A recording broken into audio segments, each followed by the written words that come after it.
Les rites funéraires japonais, entre tradition et croyance. Les rites funéraires nippons sont un mélange complexe de traditions shinto et bouddhistes. Les pratiques sont encore très respectées car la mort est vue comme le commencement d'une nouvelle vie dans l'au-delà.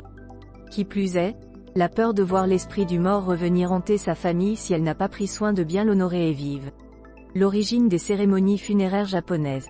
Elles trouvent leur origine dans les traditions bouddhistes et shintoïstes. Ces traditions sont ancrées profondément dans la culture et l'histoire des Japonais qui sont d'ailleurs parmi ceux qui dépensent le plus au monde au moment des obsèques. En effet, tout est fait pour que le défunt soit honoré et satisfait d'avoir bien été pris en charge afin qu'il n'ait pas envie de revenir perturber les vivants. Les plus shintoïstes ont chez eux un autel honorant les ancêtres. Cette coutume vient de Chine et des enseignements de Confucius, symbolisant le respect quotidien des vivants pour les générations passées leur permettant d'être en vie aujourd'hui. Comment se déroulent les obsèques au Japon? Le plus tôt possible après la mort. Des proches appliquent Matsugo no Mizu, l'eau de dernier moment, sur les lèvres du défunt, afin de permettre à son esprit de s'échapper pour se réincarner. Ensuite, il y a la décoration du coussin sur lequel la tête du défunt reposera. Celui-ci est agrémenté de fleurs et d'encens.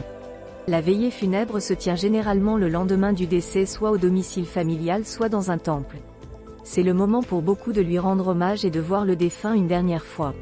Chaque personne qui vient rendre hommage apporte une enveloppe contenant de l'argent qu'elle remet à la famille afin de participer aux frais des funérailles. En sortant de là, les visiteurs s'aspergent de sel afin de se purifier des esprits et du malheur qui pourraient vouloir les suivre chez eux. 6 pièces d'argent seront déposées près du défunt afin qu'il puisse payer sa traversée du fleuve des morts, le Sanzu no Kawa, notre Styx à nous.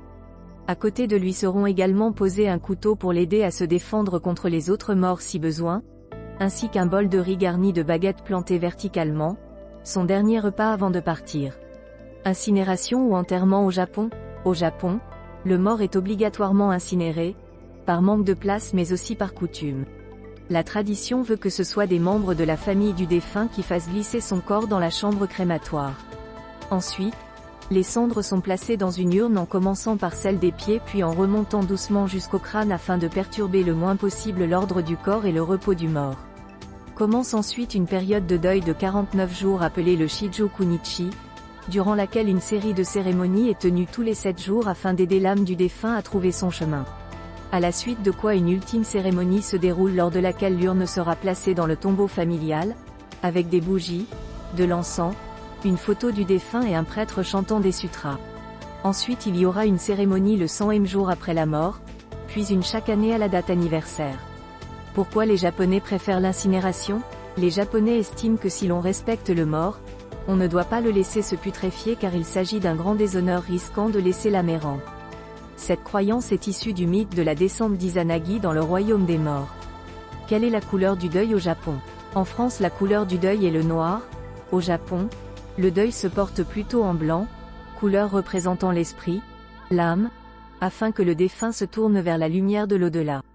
Cependant, pour l'enterrement les Japonais porteront des habits formels noirs tels qu'un costume ou un kimono.